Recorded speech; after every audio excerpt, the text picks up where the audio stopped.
Isaiah 53:7. He was oppressed, yet when he was afflicted, he didn't open his mouth. As a lamb that is led to the slaughter, and as a sheep that before its shearers is silent, so he didn't open his mouth. For the Greater Good, by Darla Noble. Joe, not his real name, was a Japanese prisoner of war during World War II. Despite living in absolute squalor and treated with unspeakable cruelty, Joe remained somewhat strong and healthy, at least by POW standards. His cellmate, Charlie, however, was barely hanging on. The only thing keeping Charlie alive was the hope of meeting his 2-year-old daughter, the one who was born 3 months after he left for the war.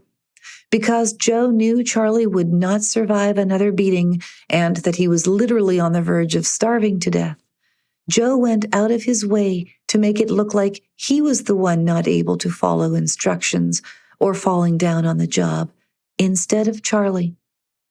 The slightest infraction was punishable by beating or by withholding what small amounts of food they were given.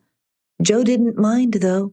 His long-suffering nature allowed him to willingly and silently take the punishment that would have otherwise killed his friend.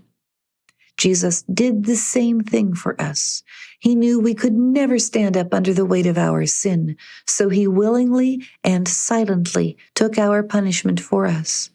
His long-suffering and compassionate heart led him to the cross to commit the greatest act of love this world will ever see.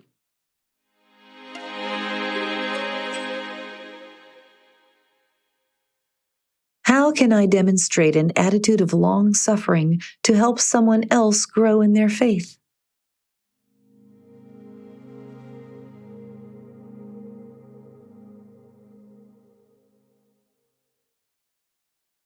Please pray with me.